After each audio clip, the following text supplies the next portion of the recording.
Welcome to Standing on Business with Eric Foss. I'm your host, Eric Foss.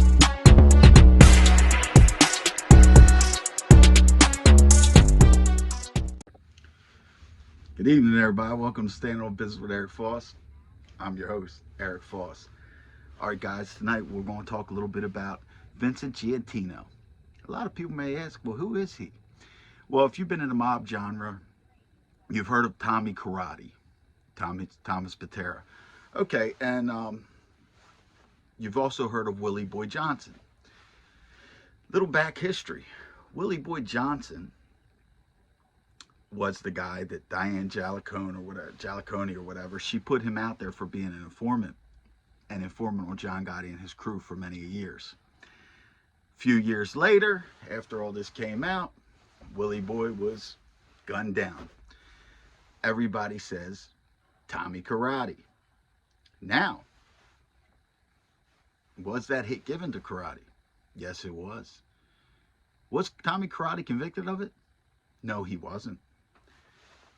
Kojak, Vincent Giantino, who I did time with, is the one convicted of offing Willie Boy Johnson. So let's talk a little bit about Kojak.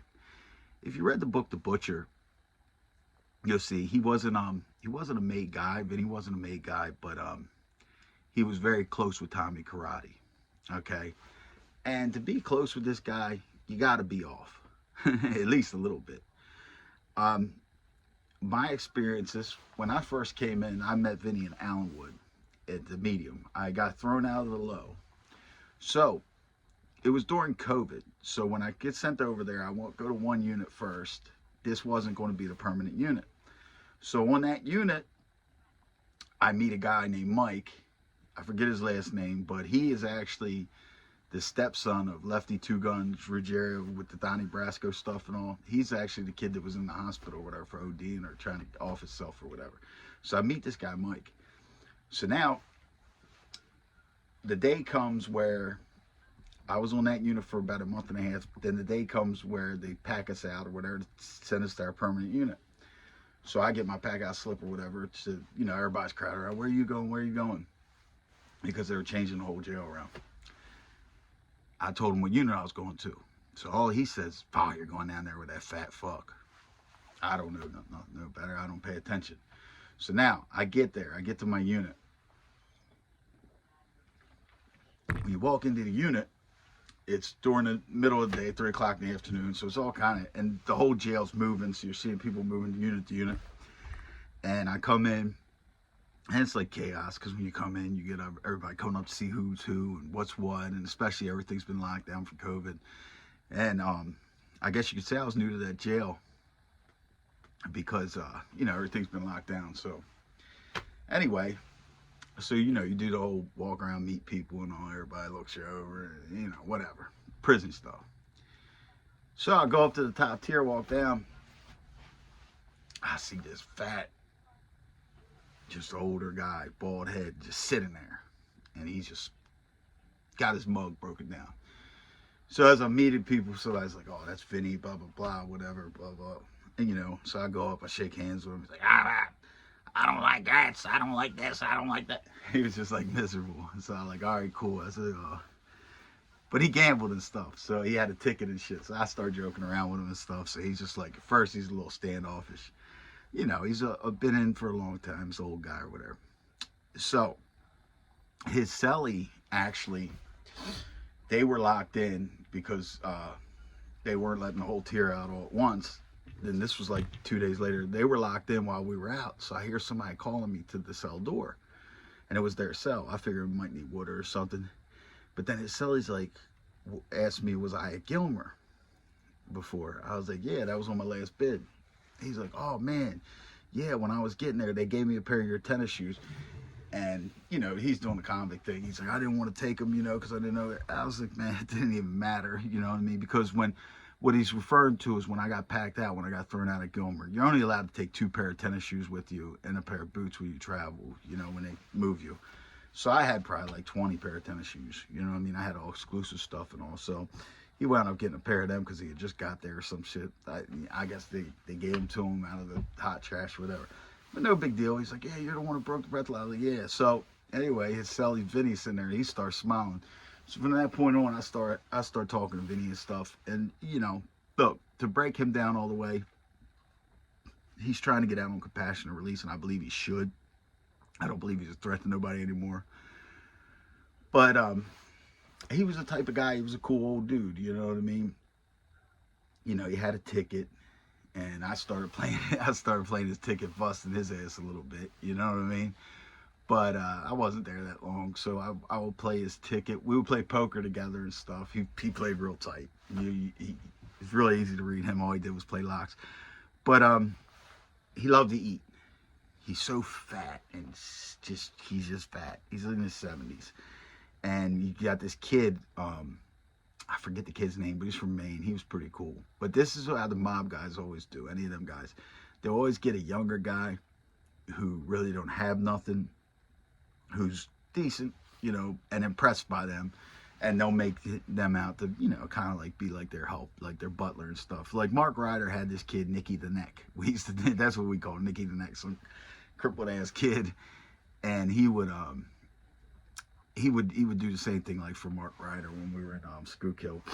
And it's not nothing bad or whatever, they school him, they don't do nothing bad, So anyway, so Vinny would always have this kid make him stuff stolen out of the kitchen, and we could set up stingers and stuff. This kid would cook Vinny fucking raviolis, everything like that, you know what I mean, to bring him down to Vinny. So that was their little plug. Vinny loved to eat. That's my point. Now, getting along with others. See, now, when you're in there with the mob guys, you got to understand, they don't like each other. They get embarrassed, like, about certain things, like, about their titles and things like that. Like, Vinny used to like Frank Martinez, which was the John Stanford's underboss. He was on a unit with us. And, they would talk and stuff face to face, but then when Frank would walk away, Vinny would be like, he thinks he's the boss. Oh, look, there's the boss. And people would make fun, you know what I mean? And then they do the same to Vinny, you know what I mean? So, at the end of the day, the situation with him and the guy Mike, Lefty Two Guns, stepson, I think Vinny was trying to say that he was a rat or something like that. But there was no paperwork or nothing, I don't believe. It's just like, certain things that these guys do. But anyway, so, I have talked to him about like Tommy Karate and things like that. Here's what he's been with me. He's always been cool with the Tommy Karate thing. I don't think they really get along that much because of the same thing. I think when they were in Allenwood Penitentiary together, Tommy Karate, because he's a May guy and he's got more of the name or whatever, try to act above Vinny or something, But at the end of the day, Vinny is actually the one convicted. Tommy Karate got acquitted of the hit on Willie Boy Johnson. Vinny actually got convicted. Now, the problem with it, with that one hit, believe what I tell you, like, people won't get on here and think that, like, it's all exaggerated, but that name Gotti, that hurts. That hurts, and I'm going to tell you why. Vinny put in for compassionate release. He had outside lawyers do it or whatever, and the main reason that they denied him is because he got convicted of a hit that was ordered by John Gotti. They actually used John Gotti's name to keep Vinny in jail. That's nuts. But anyway, so he tells me about the karate guys. Tommy Karate does his time different than Vinny. Like I said, Vinny's more in the mix. Vinny's into the gambling, stuff like that. He's more of a down to earth. And he's still an old tough guy. Definitely a tough guy. I'll tell you about that in a minute. But Tommy Karate says, does whatever. It's painting and crafts and all that. So, whatever floats their boats. The situation is this. Like, if you read the book, The Butcher, what Tommy Karate did was terrible. I don't know if Vinny was involved in this or not. I don't think he was. But the Phyllis Birdie lady, she was getting high with Tommy Karate's girlfriend. Next thing you know, Tommy Karate's girlfriend ODs. Then he goes, has her killed, chops her up. I mean, that was just totally disgusting. I think a lot of these people were just scared of this guy, Tommy Karate, truthfully. So he had him doing a lot of sick stuff. But with the Willie Boy thing is what got Vinny hemmed up. And now he's been in there a while, close to 30 years, if not over 30. Now, how he acts in there is this. Like I said, he's an older man. He's big and fat. He likes to eat. But let me tell you something. He's still tough. He's still a tough old man, man. his celly was fighting. His celly gets into a fight over the TV, and somebody comes and gets me because they knew that I was cool with his celly and him and stuff, and you know, and it was this other white guy that he was fighting in the cell. Well, I'm in my cell or whatever, so this dude comes, gets me. He's like, "E, you better get out of here, you know, your boys are fighting." So I get out there, I see Vinny's fat ass moving real quick, like just dips into the cell like a big fat ninja or something. I'm like, what the hell's going on? So you hear all the brrr. Well, what happened was Vinny's celly goes in there, squares up with the kid, I guess. I guess the kid was getting the better of him, whatever. I mean, it's a fight in the cell. Anything could go any which way, you know what I mean? No big deal. But anyway, Vinny's old ass slips up in there with a lock and a sock, smacks the kid with it, hits him a couple times or whatever. And then, you know, shit, we got all the shit broken up and shit. But like, he'll still go hard. But like, at the end of the day, I'll tell you what was sad. When we were there, I actually saw vulnerability in Vinny and reality. Let me call it reality. There was a guy on another unit, an older guy, probably in his 50s. He was doing a life sentence, and he got into a fight with a guy doing like 5 years. When the COs came in, they sprayed them both with mace. Well, the guy doing a life sentence died. I guess he choked out, whatever, he died. Had a heart attack, whatever. So we're all sitting in the cell, like right up by the railing where Vinny's cell is, and we're talking about it. And next thing you know, this when reality hit. Vinny's like, yeah, and then the guy died, he had a damn life sentence or whatever. Blah, blah, blah, look how bad they did that guy, you know. But and I said, shit, they did him a favor. And Vinny looked at me, and I seen the vulnerability in him. He's like, you're right, E. They did him a favor. And the reason why I'm doing that is because the guy died, and he was doing life. So it's like, I felt like shit, because Vinny's sitting here doing like 5 life sentences, and he had been denied compassionate release. But I mean, reality struck. He's a lost soul. One of the lost souls is Tony Ayala's, like how the Mark Riders were. These guys have accepted their fate, but then they still got that little glimmer of hope, you know what I mean? And, you know, I hope the best for all these guys. But as a person, he was cool. He was my type of person. He's not everybody's cup of tea, though, I'm not going to lie. But he was my type of person. I used to laugh at him, you know. And like I said, he wasn't no chump. I mean, I've argued with him, you know what I mean? He don't back down. Like, obviously, we're never going to physically do nothing, but he doesn't back down, and he's a man. He doesn't hold grudges. I mean, me and him have had an argument one time. This happened to us a couple times. We might not speak for like 3 days, but then I might come walking by his cell when I'm working out, and I'm walking the lap or whatever, and stick his cane out, motherfucker, something like that. See, he's cool. But yeah, he's the one convicted of the Willie Boy Johnson thing, and he's in the book The Butcher. Now, he's like I said, he's in an FCI. He's in FCI Allenwood. So he actually did okay to work his way to a medium. No contact with Tommy Karate.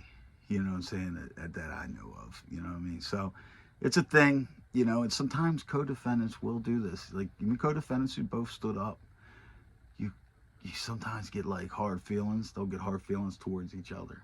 And they just never speak or anything like that. And I think that might be that situation there.